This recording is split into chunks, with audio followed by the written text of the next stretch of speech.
rendre un vivant normal. Notre modèle, celui que nous voulons tous ressembler, je vais nommer bien son excellence M. Ford a toujours fait de l'épanouissement des jeunes sa priorité des priorités.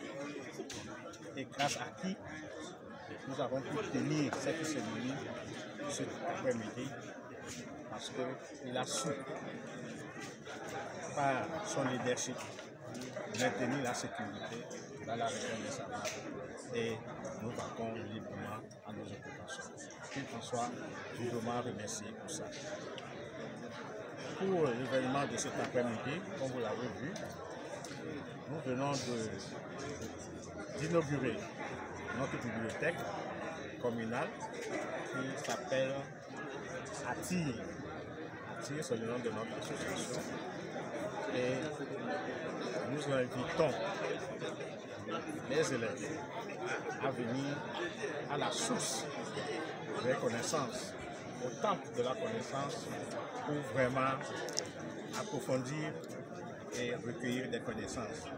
En dehors des enseignants, des élèves, c'est l'occasion aussi pour les enseignants de venir approfondir leurs connaissances afin de pouvoir transmettre des enseignements de qualité à nos enfants et à nos petits frères. Cette bibliothèque n'est pas seulement pour les enseignants et les enseignants, c'est aussi une bibliothèque pour ceux qui sont en quête du travail. Nous avons des encyclopédies, nous avons tout l'arsenal pour avoir une bonne culture générale et pouvoir affronter tout concours et réussir brillamment. Donc, c'est l'occasion pour nous de dire que nous avons fait notre partition et que c'est à ceux, aux bénéficiaires, d'en prendre soin de ce journal pour que franchement, ça soit bénéfique de façon intellectuelle et que ça soit vraiment un canal par lequel les intellectuels, les cadres de demain puissent passer et vraiment être au rang, à la hauteur des tâches qu'on va les soumettre ou on va les remettre demain pour le développement de notre commune, voire de notre nation. Donc, vous avez vu, ATIR n'a pas fait aussi les choses au hasard.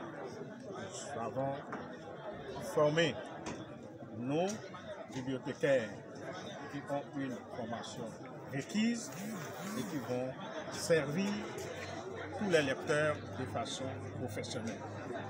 Et nous avons invité les aînés et les enseignants de faire de ce journal leur propriété afin que ça puisse bénéficier aux élèves, non seulement de cette génération, mais aussi pour les générations futures. Honorable, nous avons comme l'impression qu'aujourd'hui, au XXIe siècle, la connaissance est sur Internet, c'est sur les réseaux sociaux et tout, mais apparemment, la connaissance livresque détient toujours son authenticité dans la formation pour l'avenir. Oui, vous savez, ce n'est pas un hasard qui nous a amené à penser à cette bibliothèque. Nous avons vu que franchement, nos enfants, nos petits frères, aujourd'hui, ont remplacé les livres par les réseaux sociaux, afin de les permettre d'avoir plus près d'eux les livres. Voilà pourquoi nous avons créé cette bibliothèque pour pallier ce mal. Nous avons voulu que vraiment les enfants, les jeunes d'aujourd'hui puissent vraiment être des relèves sûres, capables de qualité pour l'avenir. Nous, on n'avait pas aussi eu toutes ces chances qui sont en train de profiter. Mais ce n'est pas pour autant que nous n'allons rien faire pour pallier à ce mal. Voilà pourquoi nous venons de dire que nous emboîtons les pas de son essence, M. qui était modèle, qui vraiment fait un grand effort dans les réformes de l'éducation dans notre pays. C'est comme par hasard, un jeune qui me demandait si vraiment, après la bibliothèque, il y aura le Wi-Fi pour eux. Je leur ai dit qu'il y aura tout sauf le Wi-Fi.